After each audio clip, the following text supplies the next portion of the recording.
এবার বলতেছে আল্লাহ তুমি তো হিসাব নিবা বুঝলাম, কিন্তু এই যে ঘূর্ণিঝড়ের কারণে ভূমিকম্পের কারণে বাড়ি ঘর ভাঙ্গা তার নিচে পইরা মানুষ চ্যাপ্টা হইয়া গেছে, এমন ভাবে মারা গেছে, এইগুলো চিন্তা কইরা কেমনে তুমি হিসাব নিবা, ওইটা তো আমার ব্রেনে ধরে না। আল্লাহ বলে ও ইব্রাহিম তুমি কি বাস্তবে দেখতে চাও নাকি? ইব্রাহিম আলাইহিস সালাম বলে হে আল্লাহ আমার তো মনে চায় আমি যদি বাস্তবে দেখতে পারতাম দিলেও শান্তি পাইতাম, আর আমার উম্মতদেরকে ওয়াজ কইরাও শান্তি পাইতাম। আল্লাহ বলে ও ইব্রাহিম তাহলে তুমি 4টা পাখি নাও। কয়টা পাখি নাও? 4টা পাখি নাও। বলে হুজুর এটা কি আজগবি গল্প বলতেছেন নাকি? না, এটা হলো কোরআনের তাফসীর, কোরআনের 2য় সূরা সূরাতুল বাকারা। সূরা বাকারার 260 নম্বর আয়াতের ভিতরে আল্লাহ বলতেছে ফাখুয আরবাআতাম মিনাত তায়রি ফাসরুহুন্না ইলাইকা ثم اجعل على كل جبل منهن جزءا ثم ادعهن يأتينك سعيا। আল্লাহ বলেন ও ইব্রাহিম তুমি 4টা পাখি নাও। ইব্রাহিম আলাইহিস সালাম 4টা পাখি নিলেন, তারপরে বললেন এই পাখিগুলো তুমি পুষ মানাও। পুষ মানাইলেন, পুষ মানানোর পরে বললেন এই পাখিগুলো জবাই করো। জবাই করিয়া এই পাখির মাংসগুলো টুকরা টুকরা করিয়া একত্রিত করে ভাঞ্জাও, মিক্সার করো। মিক্সার করিয়া 4 ভাগে বিভক্ত করো, করিয়া এরপরে 4 পাহাড়ের ভিতরে রাখো। এক এক পাহাড়ে এক এক ভাগ রাখো। এই ভাগটার ভিতরে এমন আছে যে ওই 4টা পাখির মাংসই আছে। বলে কি কি পাখি নিল? তাফসীরের কিতাবের ভিতরে আছে ইব্রাহিম আলাইহিস সালাম 4টা পাখি নিছে, মোরগ নিছে, কবুতর নিছে, আর ময়ূর নিছে। মোরগ, কবুতর আর ময়ূর আর হলো কাক। কটা হলো? 4টা। এই 4টা পাখি ইব্রাহিম আলাইহিস সালাম পুষ মানাইয়া সেরকম ভাবে জবাই করিয়া মাংসগুলো একত্রিত মিক্সার করিয়া 4টা ভাগ করিয়া 4টা পাহাড়ের ভিতর রাখলেন। এবার আল্লাহ ডাক দিয়ে বলে ও ইব্রাহিম তুমি এখন এক একটা পাখির নাম ধরে ডাক দাও।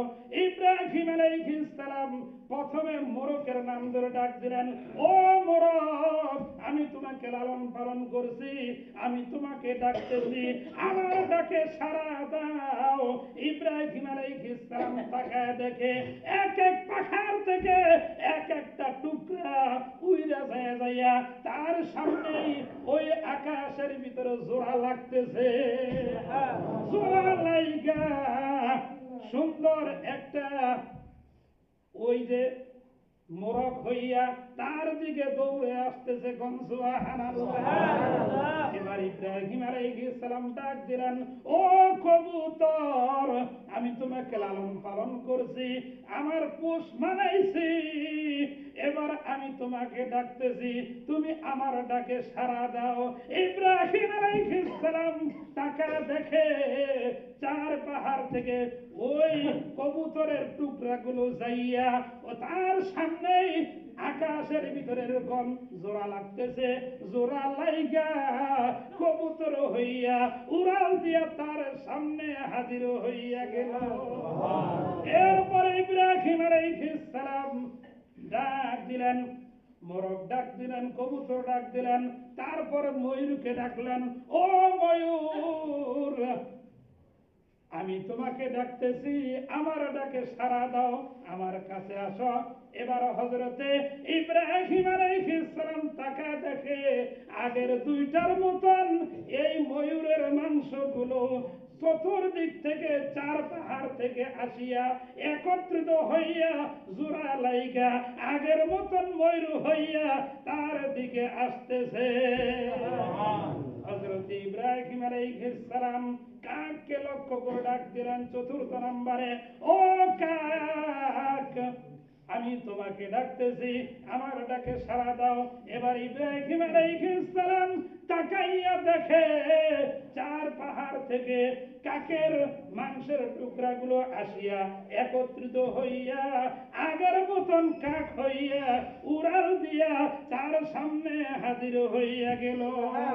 ইব্রাহিম আলাইহিস সালাতু ওয়াস সালাম সেজদায় পড়ে ডাকতে বলে, আল্লাহ, এবার আমি বাস্তবে প্র্যাকটিক্যালে দেখা আমি বুঝতে পারছি, আমার পুরোপুরি বিশ্বাস হইয়া গেল যে যে অবস্থায় মারা যাক না কেন হাসরের কঠিন ময়দানে তুমি একত্রিত কইরা বিচারের জন্য দাঁড় করাবা, আমার বিন্দু পরিমাণ আর কোনো সন্দেহ নাই। আমাদের সন্দেহ আছে? সন্দেহ থাকলে ঈমান থাকবো? কার কার সন্দেহ নাই হাসরের ময়দানে আমার বিচার হবে, অমুক নেতা তমুক নেতারও বিচার হবে, ঠিক কি না? এই যে কয়েকদিন আগে আমাদের গ্রামে একটা মারামারি হয়েছে না, ছোট ছোট বাচ্চা কচি কচি মাত্র যুবকের কাতারে পা দিছে, ঠিক কি না? নবম শ্রেণীতে পড়ে, এমন অবস্থা হাসপাতালে রয়েছে। আজকে দোয়া চেয়েছে, আমরা তার জন্য খাস করে দোয়া করব, আর আমাদের সন্তানদেরকে বুঝাবো, দেখ আজকে যদি ধরা না খাস হাসরের ময়দানে ঠিকই ধরা খাবি। আল্লাহ এখন ছাড় দিয়েছে, ওই সময় ছাইরা দিবে না, ঠিক কি না? আল্লাহ আমাদেরকে পরিপূর্ণ হাসরের ময়দানের প্রতি, হাসরের প্রতি, হিসাবের প্রতি, হাউজে কাউসারের প্রতি বিশ্বাস দান করেন, বলে না? হাউজে কাউসার